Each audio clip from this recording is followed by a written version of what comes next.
Hey guys, this is Dalton Smith from OMO Contracting.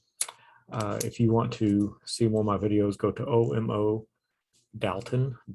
omodalton.com. And today I want to talk to you about buying a house. If you're going to buy a house, the things that you should look for. Now, let me tell you, I've been a general contractor full-time for about 12 years. I was raised in contracting, okay? But I've been on my own for about 12 years. Done some fix and flips, own a little bit of real estate, but do a lot of remodeling, room additions, new builds, and things of that nature. I eat, sleep, and breathe houses. I can go into a project on a house, do anything to it, take it apart, put it together, and be 100% confident that things are going to be right. My estimate's going to be right. My project's going to be right. Everything's going to be built to specs. Now, when we go to flip a house, when we go to purchase a house, a big part of that is knowing what you're getting into. And buying a house, you look for the same things as when you're remodeling a house. Like if somebody's asking me to do a room addition or something, there are certain things you have to look for to know the structural integrity of the house, okay? So this video for you is what to look for when you are going to purchase a home, or if you're going to do a big project. Let's say purchasing a home, okay?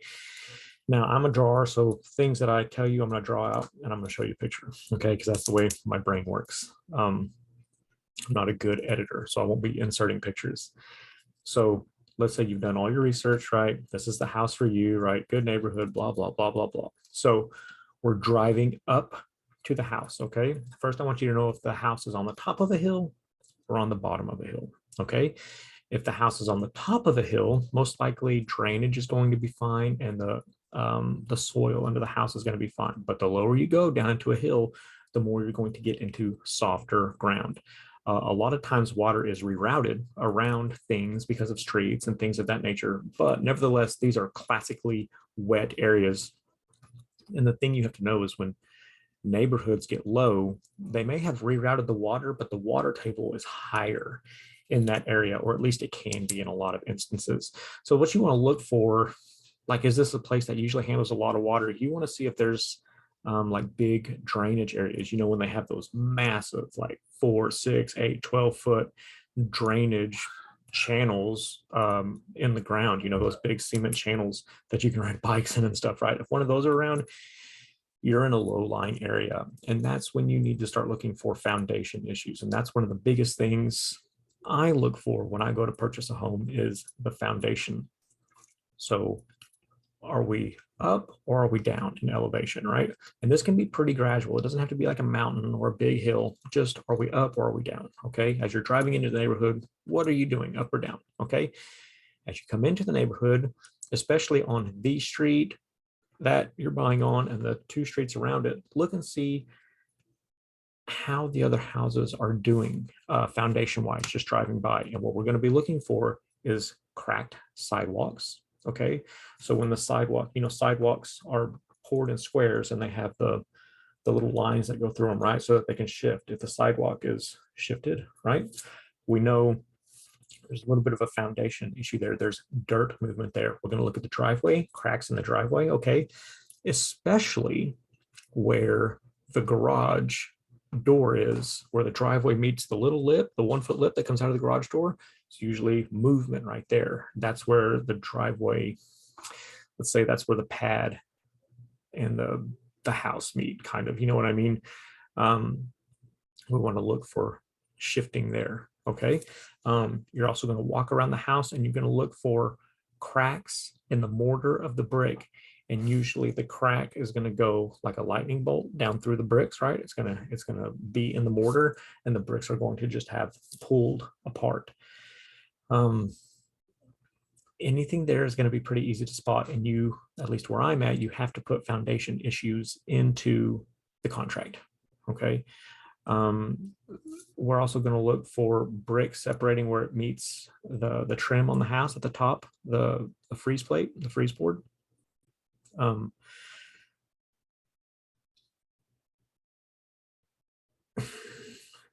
You're going to, well, let's do this. When you go into the house, open and close all of the doors, okay, especially the front door. If doors are hard to open or shut or catch, that can be indicative of a foundation issue. Open and shut the windows. If the windows are hard to open and shut, this can be indicative of a foundation issue, okay? So all the doors and windows need to open and shut freely. You also want to make sure that the windows aren't fogged. A lot of times windows, when they get under pressure, uh, like when you're driving by, you can tell, man, that window is fogged on the inside. A lot of times that's because the house has moved and it's put pressure and broken the seal on the window. And that can be from foundation issues, okay? So we're gonna check the sidewalk, the driveway, the brick mortar. These are usually pretty big cracks, doors and windows, okay? These are gonna tell us about foundational issues. That's the first thing I look for when I go to a house. Second, we're going to look for structural issues, okay? Let me say if the house you're buying doesn't have foundation issues, but the houses around it have foundation issues, you're either going to have had this house you're buying would have had them previously, or they're going to have them in the future. It is not going to stand alone, okay? Because the people that did the dirt work for that house did the dirt work for all the other houses, and the framers that framed this house framed all the other houses in a neighborhood, most likely, okay? So what I want you to look for now is two key areas, okay? You're gonna look over the garage door, right? Because that's, I think garage door is like an 18-foot span, I think, or 16-foot span. I can't remember off the top of my head.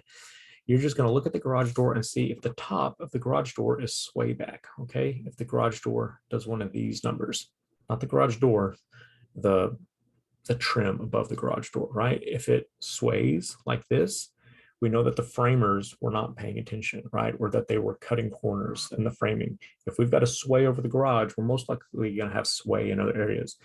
The other thing we're going to do is we're going to look at the top of the house and the longest roof line along the top of the house. We're also going to look for sway there as well. It's called a sway back house, okay? That could be from too many shingles, but most likely it's from poor framing, poor bracing. And if they did poor bracing there, they did poor bracing in other areas. You're also going to want to see if shingles are wrinkled. So a shingle should lay flat, and if it kinks like this, that's usually, it can be from wind damage, but that can also be because the house is moving, right? So we're going to be looking for shingles that have curled and popped.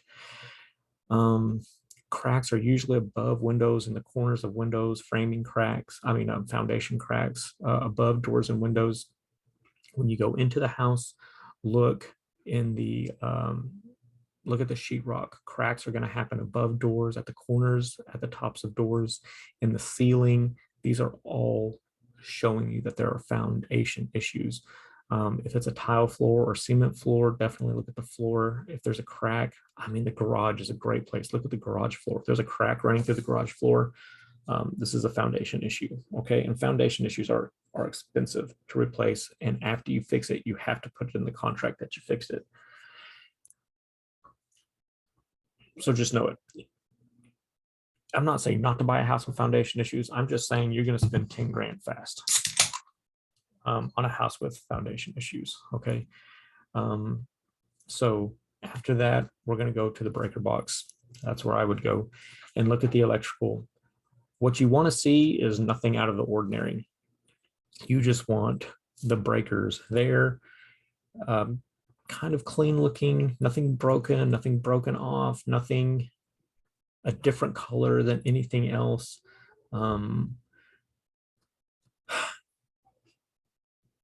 You usually in a breaker box, there's going to be like 5 or 6 blank areas, like it'll be breaker, breaker, breaker, breaker. And then at the bottom, there's usually going to be like 2 or 3 empty slots. If all the slots are full, usually somebody's been messing with the electrical. If the breakers are labeled, that's not a bad thing, but that means that they were kind of paying attention to the electrical. Most likely they did something with the electrical that made them label the breakers, because they don't do that when they build the house. But you just don't want to see anything, really. You just want to open up the breaker box and it just looks like it hasn't been touched since it was built. If it does look like it was touched, definitely have the inspector take a peek at it and go through and make sure all the lights and the outlets are working. They have a little outlet tester. You just plug it into the outlet and it's going to tell you if the outlet is good or bad, if there's some sort of electrical issue. After that, we're going to test the air conditioning. You're just going to turn on heat. You're going to turn on air. The house should be able to cool and heat 30 degrees different from the outside. So just turn on the air conditioner and get one of those laser um, thermometers, turn on the air conditioning, point it at the vent, should be able to drop about 30 degrees, right? If it's 100 degrees outside, you should be able to put out 70-degree air, okay?